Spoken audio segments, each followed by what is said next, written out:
La morue, c'est comme le vin pour les Français, un véritable emblème national. La morue est consommée à outrance depuis plus de 100 ans et elle fait partie intégralement de la gastronomie portugaise.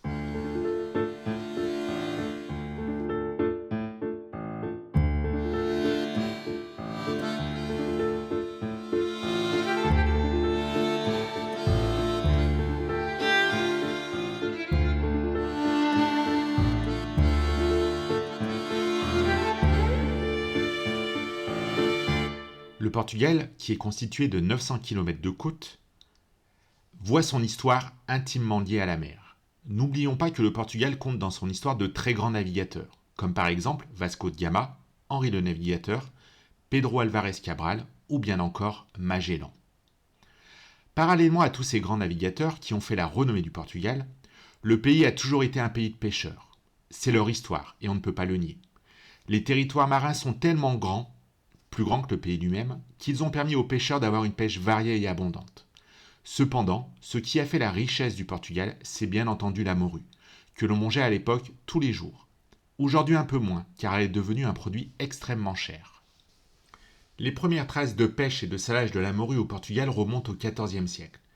C'est à l'époque des découvertes que les Portugais ont vu dans la morue le poisson idéal, capable de résister aux longs voyages en mer. Il faut savoir que les pionniers de la pêche de morue étaient les Vikings, qui en l'absence de sel laissaient sécher le poisson à l'air libre. Au Moyen-Âge, le sel était un bien que les Portugais possédaient, et ils l'utilisaient comme monnaie d'échange avec les pays nordiques, dont ils importaient la morue en échange de sel. La pêche de la morue a commencé par le Groenland, dans de grands voiliers, qui ont été ensuite remplacés par des chalutiers. Le séchage et le salage, qui étaient réalisés sans substances chimiques, ont permis de préserver les propriétés nutritionnelles du poisson. Ce processus a conféré des caractéristiques uniques d'arôme, de saveur et de texture. C'est à l'époque des découvertes que le label Bacalhau de Moruega est apparu. Vers 1506 est apparue une taxe sur la morue qui entrait dans les ports entre le Douro et le Minho.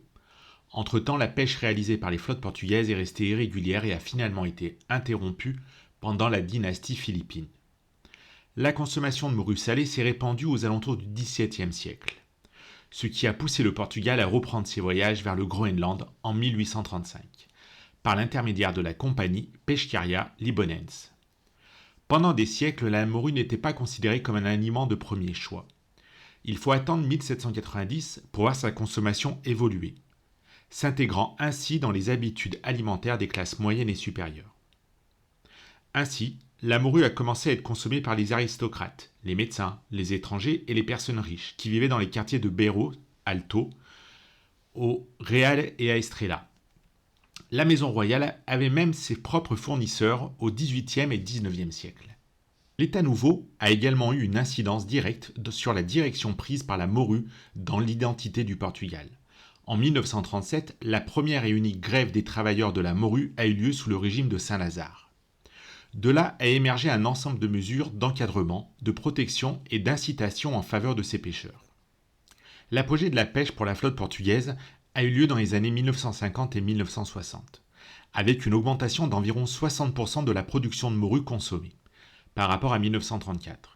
Les voyages duraient environ 6 mois, et le retour se faisait malheureusement toujours avec moins d'hommes qu'au moment du départ.